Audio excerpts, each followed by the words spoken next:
盲鳗，一个古老而神秘的生物，它拥有吸血鬼一样的牙齿、嘴一样的鼻子、残暴的饮食方式。更神奇的是，它拥有一套恐怖的生化武器。那么，这么神奇的生物能不能吃？好不好吃？都哪里不能吃？本期视频咱们就好好的掰扯掰扯。Hello， 大家好，我是老郭。你们期待的盲鳗来了啊！这3条鱼来之不易，是我托哥们儿从东海的2432海区200米水深的海底采集而来。还好都活着呢啊！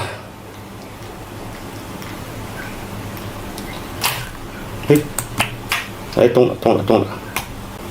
哎，全是粘液。其实大家对这个生物并不陌生吧？国外曾经有一辆运输盲鳗的货车干翻了，那一地像胶水一样的粘液就是它的杰作。在自然界中，有很多生物都有自己的独门秘技，比如八爪鱼会喷墨，放屁虫会放屁，盲鳗就会分泌胶水。我们这条盲鳗叫普氏盲鳗，也是圆口纲的代表，早在几亿年前就有了，地位可以说是相当的原始。它还有很多的神秘之处，这样啊，咱们给它解剖了，咱们一边解剖一边讲解，开整。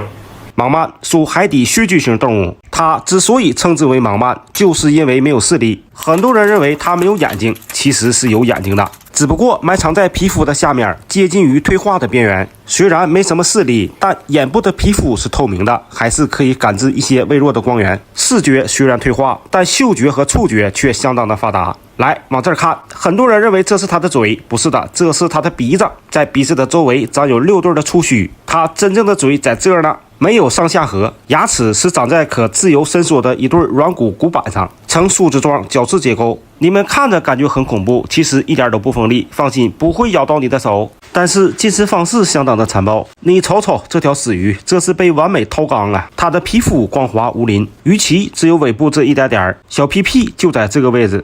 哎，我去，下蛋了，说明这是条母鱼，在它的身体前端2侧分别长有6个鳃孔，鳃就藏在里面。来，往这儿看，在靠近腹部2侧这个位置，发现一排的小点儿没？从头部一直分布到尾部，这些小点儿就是它的粘液孔，粘液就是从这些小孔里面喷射出来的。这些粘液也是盲鳗唯一的防身武器。当有一条大鱼要吃它的时候，粘液就会从这些小孔里面滋溜喷出来一管子，然后吧唧糊在鱼的嘴里面。大鱼舔吧舔吧，巡视了一下，这是什么玩意儿？像一管子大鼻涕似的，太恶心了。这时候大鱼便会松开口，放开盲鳗。盲鳗一巡视，小样的还敢咬我，我恶心不死你。每个小孔都有独立的粘液腺。盲鳗的粘液不同于其他鱼类的粘液，它是由粘性蛋白、线性蛋白、糖组成。在没有遇到水之前，粘液的结构就像一团毛线球，紧紧的缠在一块，所以离水状态下的盲鳗皮肤是很干冷的。当与水结合的时候，便会发生神奇的变化，开始迅速的散开膨胀，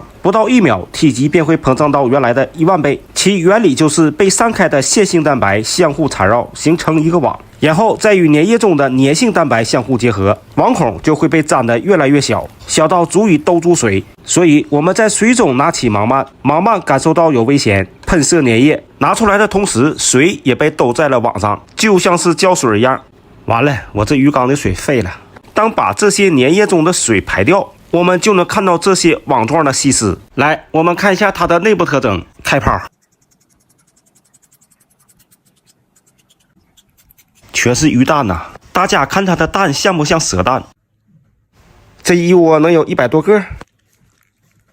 这个蛋的蛋壳有点像维 C 胶囊，很有韧劲儿，估计味道能不错。这个白色的部位是鱼肚，盲鳗没有肠子，鱼肚的内部呈比较原始的蝶瓦状结构，肚壁比较薄，而且味儿老大了，所以也没人吃它。来，往这儿看，这个部位就是它的鳃，共有6对鳃囊。盲鳗的呼吸系统相当的特殊，不像其他的鱼类，它的鳃不直接与海水接触，在每个鳃囊的内侧都与鼻咽管相连，鼻咽管也是它的食道，是1管2用。盲鳗用鼻子吸入海水，经食道流入鳃囊，然后再经鳃囊外侧的鳃水管，通过鳃孔将水排出体外来完成呼吸。所以盲鳗是可以用鼻子呼吸的，即使离开水面也可以存活很长时间。就是这么神奇。更神奇的还有它的心脏。盲鳗一共有4颗心脏，这是它的主心脏，在心脏的周围还有3颗副心脏。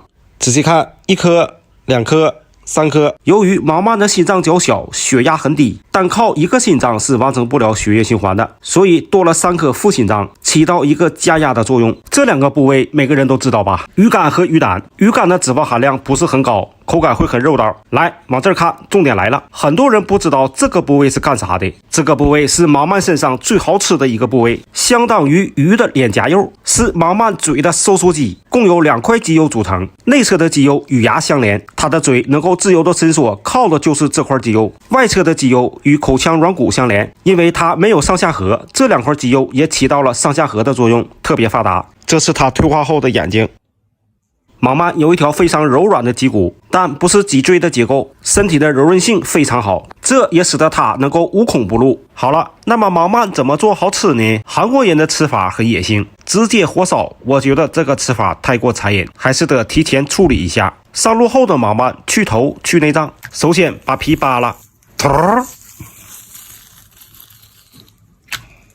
这个皮也是可以吃的，口感根焦，这个柚子还是蛮不错的，然后改刀成段。今天我们做一个砂锅焗毛鳗，先码个味儿，放入海鲜酱、茶草酱、胡椒粉、蚝油、黄酒，一丢丢鸡精，先搁了匀，最后再撒入1把生粉，再次搅拌均匀，腌制10分钟。砂锅烧热，淋入花生油，将粤式3件套搞里头，炒香后将鱼段码好队形，中小火焗10分钟即可。哎呀，鱼蛋和鱼肝差点往搞里头了。出锅前淋入白兰地，撒入迷人的小葱花，我去，香气扑鼻呀！开始码味儿，看这个质感，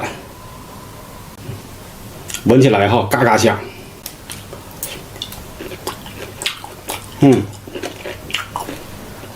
口感老好了，那骨头啊非常的脆啊，你已经吃出来是一个鱼的口感，肉质非常的紧实，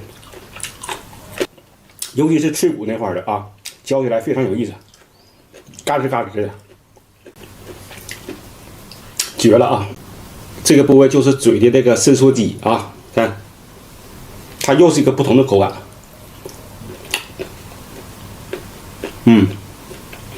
同样的根轴，它里面有根筋啊，就像韧带似的，但是你可以搅动，也不错。再尝个鱼肝啊，我第一次吃这个鱼肝，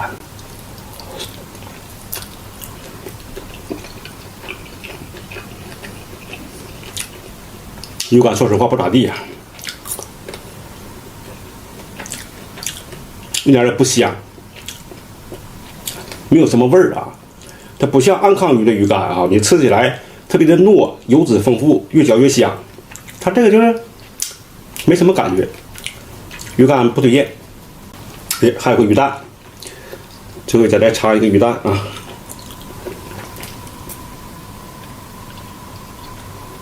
啥味儿没有啊？就感觉像糊了一个土豆，一点蛋香味也没有。我以为这个鱼蛋它挺好吃，一点也不好吃。做总结啊。总体的口感偏向于蛇的口感啊，就是非常的根焦。你吃出来是鱼味儿，因为它也没有什么鲜味儿，也没有什么腥味儿啊。你给它什么味儿就是什么味儿，吃的就是一个口感，尤其是那个脆骨啊，会颠覆你们对口感上的认知，非常的好吃啊。好了，完了，本期视频呢咱就到这里啊。关注老郭，了解更多的海鲜知识，咱们下期见，拜拜。海螺每个人都吃过，其实你们吃的都不对。看完我这个视频，你们会对海螺有一个颠覆性的认知。我们打开一个煮好的海螺，要想取出一个完整的海螺肉，手法很重要。像我这样晃悠晃悠，顺着劲儿一转，这个螺锭就会完整的取出。很多人认为海螺的螺锭是它的黄，是都可以吃的，其实不是。螺锭一共有5个部分组成。来看这里，下面这根是食管，连接着胃囊，上面的这根就是小肠。海螺的黄只有上半部分是深棕色的，这个部位是海螺的肝脏，在肝脏的里面藏有一个胃囊，胃囊、食管和小肠有未消化完的食物不能吃，黄和肝脏是可以吃的。然后我们看一下海螺的头部，老郭一直都在用心的教大家，能否3连支持一下，感谢您了。这个像花一样的东西就是海螺的大腰子，也是肾脏，是过滤毒素用的，不能吃。大家看这里，海螺也是有心之螺，这就是它的心脏，大寒之物，不能吃。再看这里，有些人说这是海螺的苦胆，还有说是海螺的蜡腺，其实都不是。